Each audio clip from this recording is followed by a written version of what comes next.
So, good day po sa inyong lahat. So, for our lesson 1, we will discuss about the introduction to living in the information technology era. So, our learning outcomes for today are: number 1 is to define information technology. Number 2 is to gain insights about the 4 basic computing periods of a computer. And the last one is to be acquainted with the basic concept of information and communication technology, or the ICT. So, let us have a quick overview about ICT. So, the term technology presently includes advancement in communication and how information is handled, thus enabling governments, organizations, industries, and ordinary individuals to improve on their decision-making, business processes, and everyday living. So in other words, ang technology po ay tumutukoy sa mga electronic devices. Examples are computers, tablets, mobile phones na kung saan ginagamit po natin in our everyday living. So, yung technology din po, tumutukoy din po ito sa mga gamit na ginagamit po ng mga manufacturers, katulad po ng paggawa ng mga biscuits. So, yung mga machines po na ginagamit po nila is part din po siya ng technology. So, Information Communication Technology, or the ICT, according to Zoppo of 2012, these are related to technologies that facilitate the transfer of information and various types of electronically mediated communication. So, according to sa kanyang research noong 2012. Pero ito pong definition na binigay po ni Zoppo is masyadong broad. That's why nag-create po siya ng ICT hierarchy. So, ano po ba itong ICT na hierarchy na tinutukoy ko? ICT hierarchy by Colin Zoppo, ang ICT po is meron po siyang 4 branches or sectors. The first one po is yung economic development, pangalawa yung economic sector, education, and then the last one is the business or IT. So, first one po is economic development. Nakapaloob po dito yung mobile signal or infrastructure and mobile devices. Dito po sa mobile signal infrastructure, dito po pumapasok yung mga telecommunications po natin or the internet provider such as PLDT, Globe, Smart, Converge, Sky, and so on. So, ito po kasi yung mga telecommunications po natin, malaki po yung nagiging impact niya sa economic development po natin. So, for example po, lalong ngayon na may pandemic, most of us, ang ginagamit po natin is yung mga online transactions na kung saan nakakatulong yung internet providers or yung mga telecommunication para ma-proseso yung mga transactions po natin. Another po is yung mga sa BPO companies po natin na kung saan para makausap po nila yung mga clients po nila, kinakailangan po nila ng mga internet at kailangan din po yung mga internet po natin is available, accessible, and disease management. Another po ng economic development is the mobile devices such as phones, tablets, laptops, computers, and so on. So, yung mga mobile devices po na iyon is ginagamit po natin siya sa pang-araw-araw na gagawin po natin. Next one po is economic sector. Dito pumapasok yung mga goods produced or manufacture, related services, and digital economy metric. So, dito po sa mga goods produced or mga manufacturers, dito naman po pumapasok yung mga goods po na kinokonsume natin sa pang-araw-araw. Example po, yung mga sardinas, yung mga biscuits, asukal, kape. So, in the past decades po, or in the past years, noong mga panahon na wala pa pong technology, mano-mano po yung paggawa nila. Ano po yung problem kapag mano-mano? Minsan po, may bagal ang proseso. Unlike po ngayon na may technology na available, mas napapabilis po yung pag-process ng mga goods po na nabibili natin sa market. Once kasi na mabagal ang pagproseso ng mga goods, lalo na dumarami ang tao dito sa Pilipinas, may possibility po na magkaroon ng shortage. Another po is sa education. under ng education or the skills and competencies, devices or tools, and the pedagogies. So, start muna tayo sa side po ng mga teachers. Ano bang naitutulong ng technology sa mga teachers? So, nakakatulong po siya para sa mga presentation ng mga teachers, sa pagtuturo. Kapag may technology na ginagamit ang teacher, minsan mas ginaganahan po yung mga bata. Another po is yung pag-compute po natin or pagko-compute namin ng mga grades po ninyo. Sa pagko-compute po ng mga grades po ninyo, kung dati calculator ang ginagamit, sobrang nagko-consume ito ng oras. For example, meron kang 300 na students, i-compute mo yun mano-mano, so sobrang tagal. Unlike po ngayon na may technology, isang input mo lang ng formula sa isang cell ng Excel, and then idadrag mo, makukuha mo agad yung average nung grade po ng mga bata. Another naman po is yung sa part ng mga students. Sa part naman po ng mga students, mas napapabilis po yung paggawa nila ng mga assignments o paggawa nyo ng mga assignments. Unlike po noon na kailangan po natin pumunta ng mga libraries para mag-research ng mga information, unlike po ngayon, with the use of technology, in a snap or isang click mo lang, pwede nang lumabas yung mga information na kailangan mo. So, another po is without technology, syempre, wala pong online class po na nagaganap ngayon. And the last one po is yung business or IT, na kung saan nakapaloob po dito yung architecture and devices. Under ng architecture po is yung network and support system. So, dito po sa architecture, dito rin pumapasok yung example din po is mga BPO companies again, na kung saan yung mga computers po nila sa offices po nila, naka-network po yun. Para at least, mas mabilis po yung process ng mga data na kinakailangan nila. Pwede magkaroon ng mga file sharing. Another po is dahil for security purposes. May mga instances po kasi na kailangan sa office lang talaga naka-store or yung pinaka-storage po ng mga data po nila is nasa building po mismo nila, which is naka-network. So, when do we use the term ICT and how does it differ from information technology? Umpisahan po natin dito sa may information and communication technology. So, it describes as using computers and other digital technologies to assist individuals or institutions in handling or using information. Another po is ICT is a technology that supports activities involving information such as gathering, processing, storing, and presenting data. So, ang ICT po kasi, tumutukoy po ito sa paggamit ng technology na kung saan pwedeng magkaroon ng collaboration and communication from one person to another person. Ito yung pagbibigayan ng mga information with the use of computer or with the use of technology rather. And then, yung information technology naman po, under lang po siya ng information communication technology. Again, the information technology is just an under branch or under lang po siya ng information communication technology. So, it pertains to the industry that involves computers, software, networking, and other IT infrastructure to help relay or manage information. The best example po dito is yung Google, na kung saan ang Google po ay sila yung nagmamanage ng mga information sa mga websites po or sa mga internet, na kung saan mas napapabilis po yung pagkuha po natin ng mga information with the use of Google. So, let's proceed to the 4 basic periods of computer history.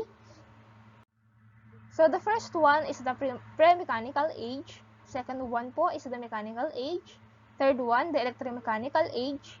And the fourth one po is the electronic age. The first period is the pre-mechanical age, which is from 3000 BC to 1450 AD.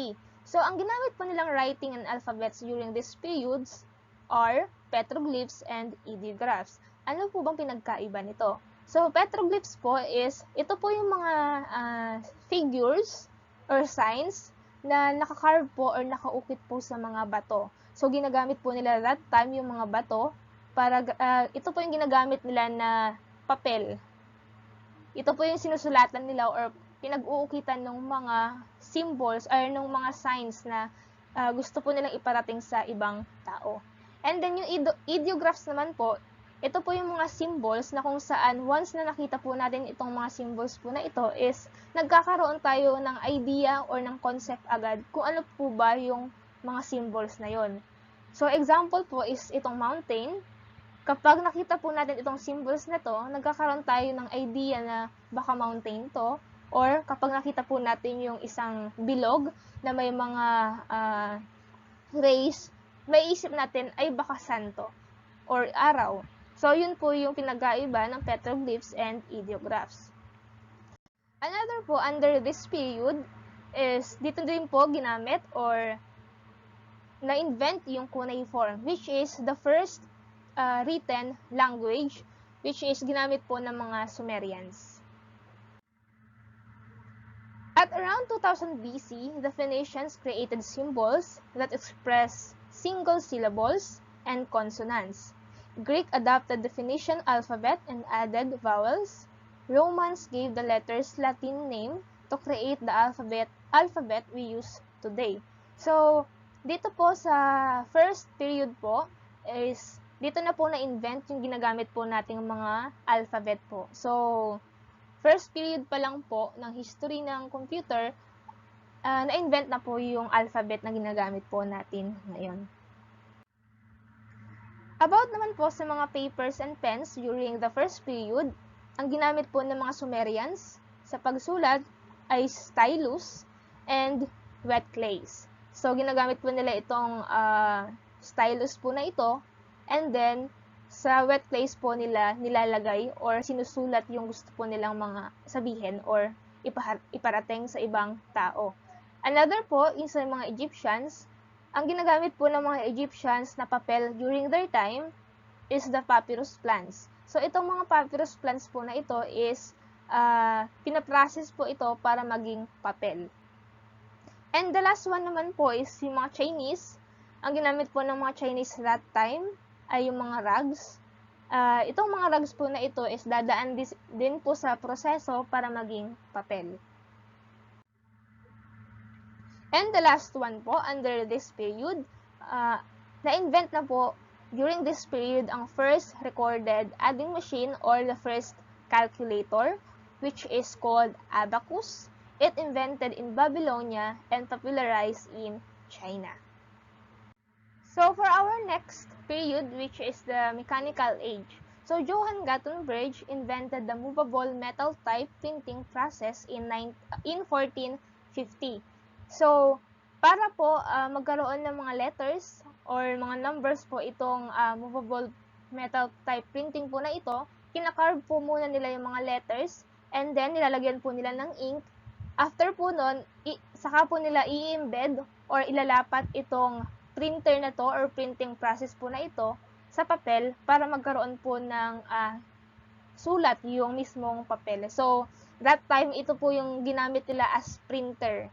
So, kumbaga, kung yung printer po natin ngayon is automatic, ngayon, ito po yung printer po nila that time.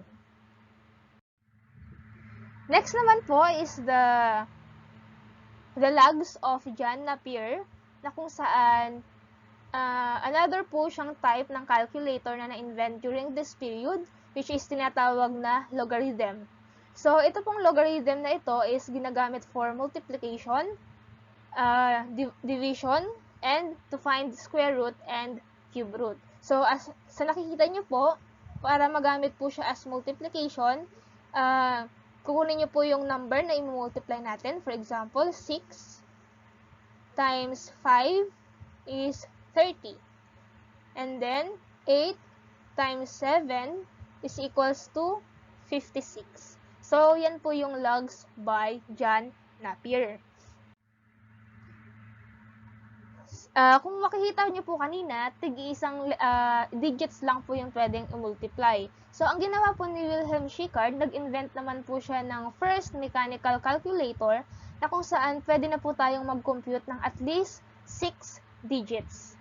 So, ito po yung example, ito po yung itsura ng mechanical calculator by Wilhelm Schickard. And then po, si Wilhelm Oughtred naman po, ang in-invent niya naman po is yung slide rule. Ang slide rule na po na ito is example din po siya ng calculator. So, iikot niya po itong part po na ito, and then at dun po makikita po natin or makukuha na po natin yung sagot dun po sa kinakalculate natin ng mga digits. Another naman po under mechanical age is the Pascaline by Blaise Pascal. So, it was made of clock gears and levers which could solve mathematical problems like addition and subtraction. Kung kanina naman po is hanggang 6 digits lang yung pwede nating i-calculate, si Gottfried Leibniz naman po, nag-invent po siya ng tinatawag na step reckoner na kung saan pwede na po tayong mag-multiply ng at least 5 digit and 12-digit numbers yielding up to 16-digit number. So, as the time goes by, mas nadadagdagan na po yung mga numbers or yung bilang ng numbers na pwede po nating i-compute. And then, Joseph Marie Jacquard naman po, naiiba naman po yung na-invent niya, hindi po siya calculator. Ang na-invent niya po is automatic loom, na kung saan ginagamit po ito for weaving or sa paghahabi. So, during this period also, Charles Javier Thomas de Colomar developed the first mass-produced calculator called arithmometer. So, ito po yung unang calculator na ibinenta sa masa. So, kung ang abacus po ang first calculator na na-invent, ito naman po yung first mass-produced calculator which is called arithmometer. And then, another po is yung na-invent naman po ni Charles Babbage, which is the analytical engine. So, kung kilala niyo na po si Charles Babbage, siya po ang father of the modern computer. So, para mapagana po itong mapagana yung ginamit or na-invent po ni Charles Babbage, nakipagtulungan po siya sa first programmer or first computer programmer na si Lady Ada Augusta Lovelace Byron. So, babae po ang ating first ever programmer. Okay, for our third period, which is the electromechanical age, na-invent naman po ni Alessandro Volta ang first or the voltaic battery, which is also known as the voltaic pile. So, ito po yung pinakaunang electric battery na na-invent po by Alessandro Volta.